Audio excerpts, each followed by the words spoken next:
Vous écoutez Radio Lomé, il est 12h30.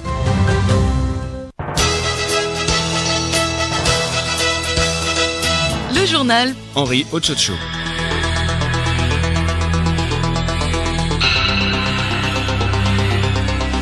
Mesdames, Mesdemoiselles, Messieurs, bonjour. Les titres de ce journal débutent ce lundi des épreuves écrites du bac 1 sur toute l'étendue du territoire national. Ils sont au total 75 776 candidats, dont 32 521 filles, à compétir dans 198 centres, dont un à Accra au Ghana pour l'obtention de ce premier diplôme du baccalauréat. Le Togo expose sa vision agro-industrielle cette semaine à Paris lors de la seconde partie de l'édition 2021 du Forum du Conseil français des investisseurs en Afrique (CIAN). Dans la ville Lumière, la délégation togolaise conduite par le Premier ministre Victoire Tomega Dogbe saisira l'occasion pour vendre davantage les atouts de la plateforme d'Adetikope Pia et mettre en avant son attractivité. Et puis, 4 jours après l'effondrement d'un immeuble de 12 étages en Floride aux États-Unis, le bilan n'a presque pas bougé. 9 morts et toujours plus de 150 personnes manquant à l'appel. Et si officiellement les recherches se poursuivent pour trouver des disparus, l'espoir faiblit d'heure en heure.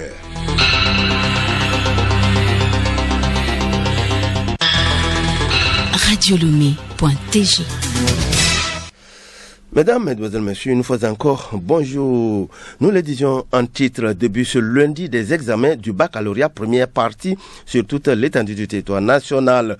Au total, 75 776 candidats, dont 32 521 filles composent dans 198 centres à travers tout le pays, dont un centre à Accra au Ghana.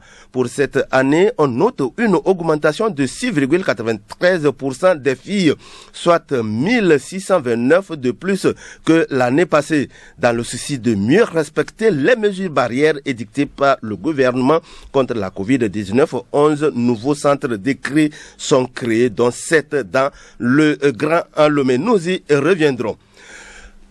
10 662 candidats de l'enseignement général, dont 3 832 filles, composent dans les plateaux. Pour le compte du baccalauréat première partie, à cela s'ajoutent 43 candidats de l'enseignement technique. Atop Atapame, Jamizou. Les 10 662 candidats sont répartis dans 29 centres d'écrit avec 314 salles de classe. Pour constater le démarrage effectif de l'examen, le directeur régional de l'éducation des plateaux, Dosei Yao, a visité les centres d'écrit des lycées d'Atapame, Agbonou, de Dacha et de Gléi, ainsi que le lycée technique de la commune Ougou 1.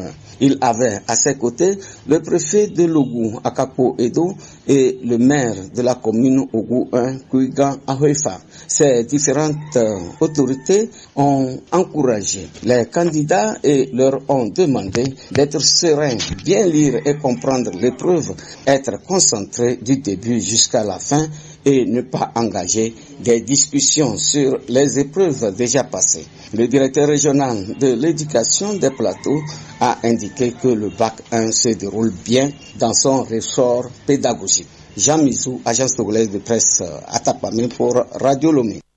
D'Atapame, allons à Dapaon pour dire que dans la région des Savanes, ce sont 6558 candidats qui sont engagés dans la course, soit 6226 postulants pour l'enseignement général et 336 pour les séries techniques, tout répartis dans 17 centres d'écrit. Atop Dapaon, Bojona Basanta Gabriel.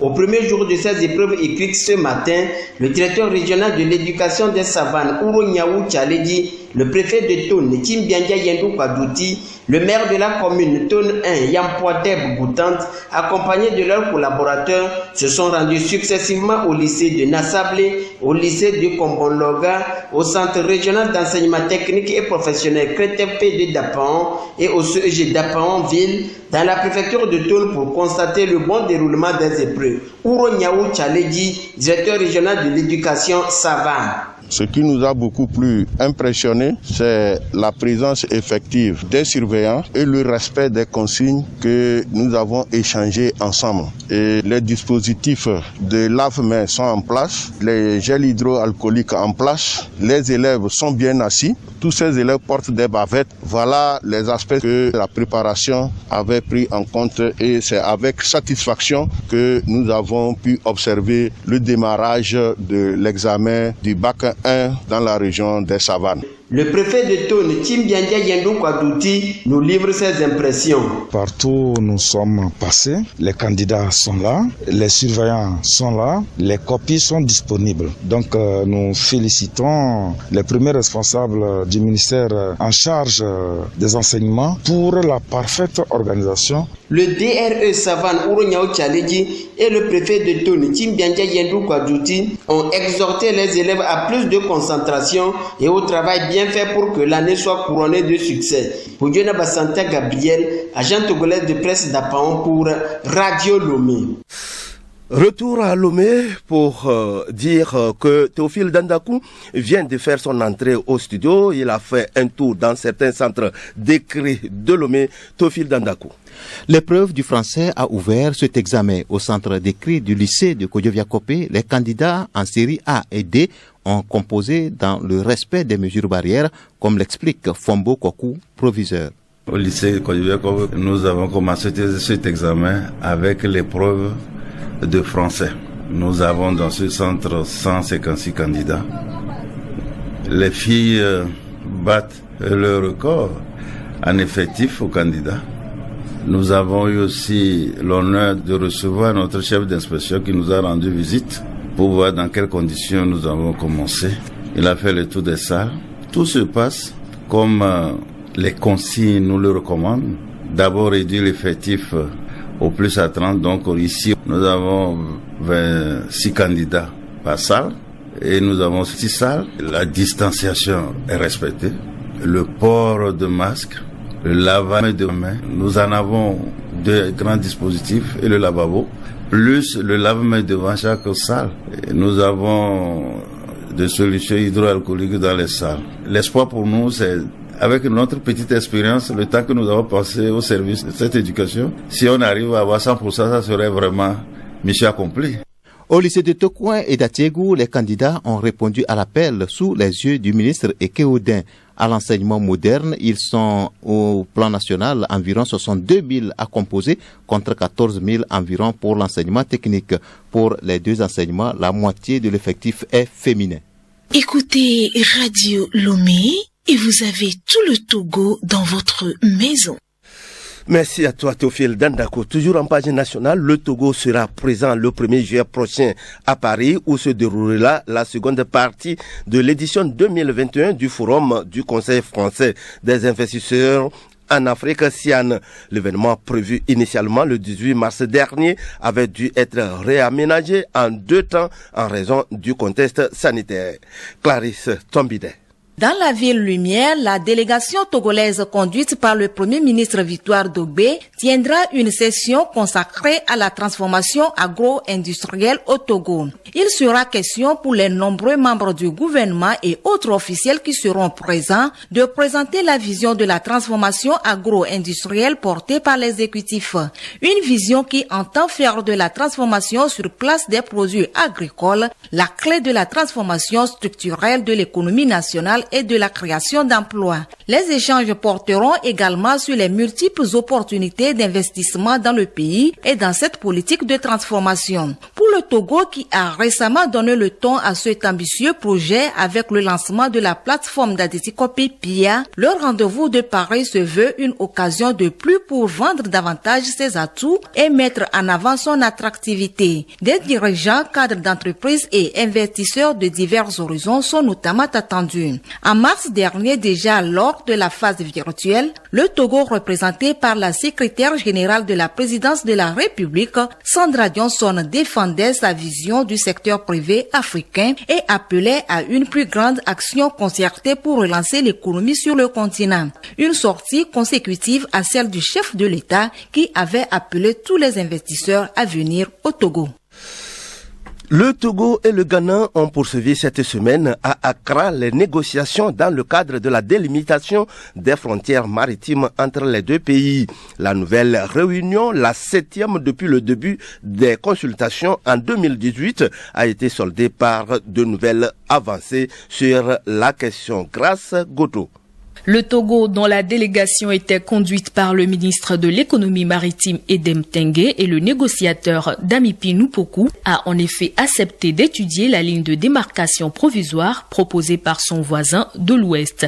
La proposition ghanéenne sera examinée par les experts togolais avant la prochaine réunion prévue du 27 au 30 juillet prochain à Lomé. Autre point d'accord entre les deux parties, l'adoption du relevé des conclusions du dernier round et le rapport sur les coordonnées de la première borne frontière terrestre appelée Pilier S1. Les différentes commissions ont par ailleurs réitéré leur volonté de respecter le chronogramme de discussion afin de parvenir d'ici la fin 2021 à un accord définitif de délimitation incluant toutes les zones de discorde.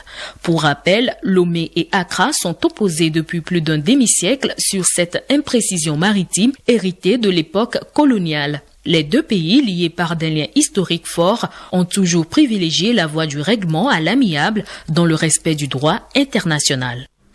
Merci à toi, Grâce Goto. Deux communiqués dans ce journal. Le premier vient du ministre des Armées. Le ministre communique les candidats au concours direct d'entrée à l'école de formation des officiers des forces armées togolaises EFOFAT au titre de l'année 2021 sont convoqués pour les épreuves orales à la direction générale de la gendarmerie nationale 6 à Agouenivé près de la cour d'appel de Lomé le mardi 29 juin 2021 à 6 heures. Se munir d'une pièce d'identité en cours de validité. Compte tenu du contexte pandémique actuel, le respect des mesures barrières est de rigueur. Pour toute information complémentaire, prière s'adresser à l'état-major général des FAT, division ressources humaines à Agouenivé. Téléphone 22 50 11 61 au poste 2602 ou celle 90 10 40 11. La liste des candidats peut être consultée dans le quotidien Togo Presse ou sur le site web du ministère des Armées www.défense.gouv.tg. Un autre communiqué avec vous, Clarisse Dombidet. Communiqué du ministre de la Santé, de l'Hygiène publique et l'accès universel aux soins. La saison pluvieuse constitue une période à risque de survenue des cas de maladies diarrhéiques, notamment de choléra. Le choléra est une maladie diarrhéique grave qui se transmet par voie oro-fécale lors de la consommation d'eau ou d'aliments souillés. À cet effet, le ministre de la Santé, de l'Hygiène publique et de l'accès universel aux soins invite les populations à une vigilance plus accrue et à l'adoption de comportements suivants pour éviter de contracter cette maladie. Se laver correctement les mains avec de l'eau saine et du savon ou de la cendre, surtout après les sels et avant de manger. Bien couvrir les aliments contre les mouches et la poussière. Laver correctement les fruits et les légumes avant de les manger. Bien cuire les aliments et réchauffer les restes d'aliments avant de les consommer. Boire en tout temps et en tout lieu de l'eau saine. Désinfecter à l'eau de javel ou faire bouillir les eaux de pluie, de citernes, de rivières, des mares ou des étangs avant de les boire ou de les utiliser. Faire les besoins et jeter ceux de nos enfants dans les latrines. Éviter de déféquer et de jeter les ordures dans la nature. Toute personne victime d'une diarrhée liquide abondante, isolée ou associée à des vomissements doit être amenée immédiatement au centre de santé le plus proche pour une prise en charge adéquate. Le journal Henri Ochocho. Actualité internationale, Mali, l'ancien premier ministre Boubé Cissé fait un pas vers la candidature pour la présidentielle prochaine. Il a adhéré ce week-end à l'Union pour la République et la démocratie, l'URD, un important parti politique malien.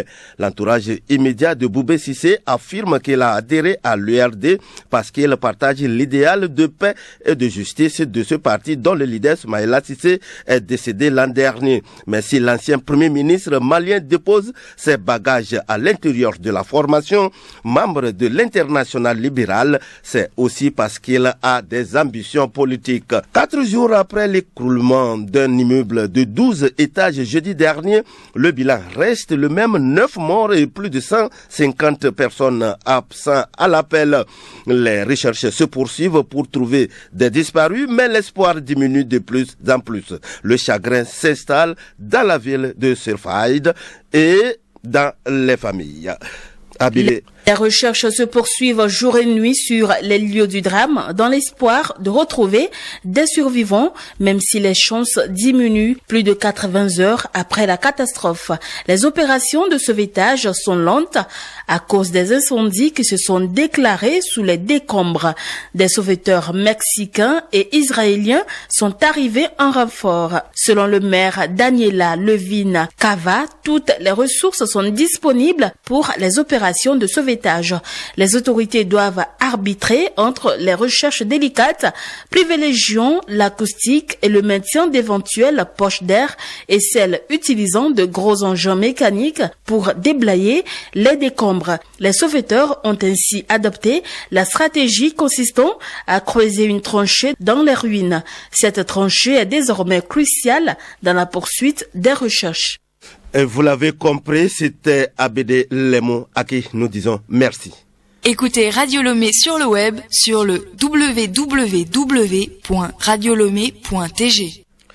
Chronique juridique, le projet gouvernance du travail dans le secteur informel porté par le gouvernement togolais et ses partenaires a été lancé en 2017 à Lomé. Il vise à l'horizon 2030 à aider les TPE, PME à prévenir les risques professionnels, améliorer les conditions de travail et faire respecter les principes et droits fondamentaux au travail. Elena Sabi nous en parle dans ce magazine. Depuis quelques années, le Togo, avec l'appui du Bureau international du travail et d'autres partenaires techniques et financiers, s'est engagé dans un processus de rénovation de sa gouvernance du monde du travail. Ceci s'est notamment traduit par l'adoption d'un nouveau code du travail, d'un nouveau code de sécurité sociale et de plusieurs conventions collectives. Cette rénovation s'est poursuivie par la création d'une quinzaine d'inspections du travail dans les régions et préfectures. Le projet gouvernance s'inscrit dans cette logique d'appui. Il vise à aider les petites et moyennes entreprises à prévenir les risques professionnels, améliorer les conditions du travail et faire respecter les principes et droits fondamentaux au travail. Marie-Christine Cohen, conseillère technique du Bureau international du travail.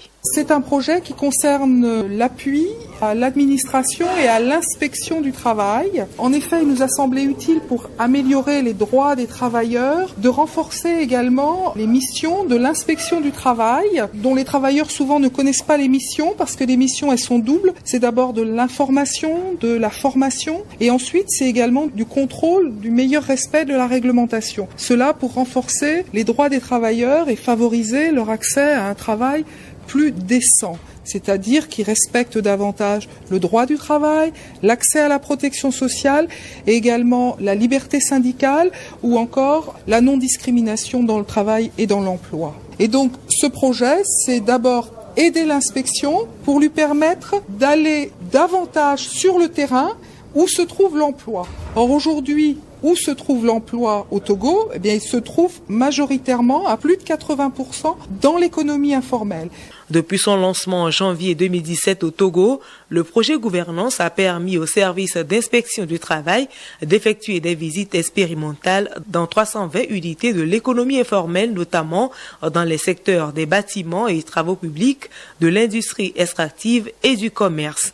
Une étude réalisée a fait l'état des lieux des moyens nécessaires au bon fonctionnement des services d'inspection du travail et d'identifier les pistes de mobilisation des ressources. Il s'agit essentiellement d'aider l'administration du travail à jouer pleinement son rôle. Nous retrouvons Christine Cohen, conseillère technique du Bureau international du travail. souvent l'administration du travail ne sait pas forcément mettre en évidence le rôle essentiel qu'elle peut jouer dans un meilleur respect des droits, qui donc sont la garantie un petit peu d'un développement économique durable. Parce que vous ne pouvez pas avoir de développement économique si votre force de travail n'a pas des bonnes conditions de travail. Parce que quand on n'a pas de bonnes conditions de travail, eh bien, on est souvent absent, on peut être malade, on a d'autres soucis. Voilà, donc c'est aussi un gage de renforcement de la productivité des travailleurs que de renforcer leurs droits. Et peut-être que, justement, l'administration du travail et l'inspection du travail doivent mieux mettre en évidence le rôle qu'elles ont, de façon à ce que, justement, leur coût de fonctionnement ou leur coût de travail ne soit pas considéré simplement comme des charges, mais soit considéré un peu comme des dépenses productives qui permettent justement à l'économie du pays de progresser. Le projet gouvernance financé par la France est mis en œuvre dans 5 pays africains: Togo, Burkina Faso, Côte d'Ivoire, Madagascar et Tunisie.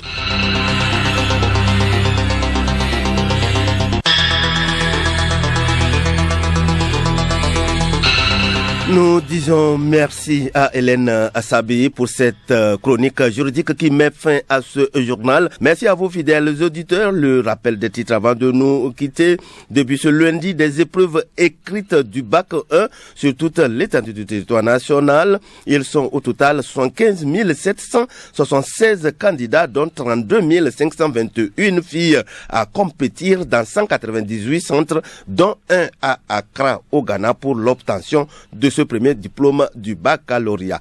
Et puis, le Togo expose sa vision agro-industrielle cette semaine à Paris lors de la seconde partie de l'édition 2021 du Forum du Conseil français des investisseurs en Afrique SIAN. Dans la ville Lumière, la délégation togolaise conduite par le Premier ministre Victoire Toméga-Dogbé saisira l'occasion pour vendre davantage les atouts de la plateforme d'Adétikopé PIA et mettre en avant son attractivité. Bon après-midi à tous et à toutes.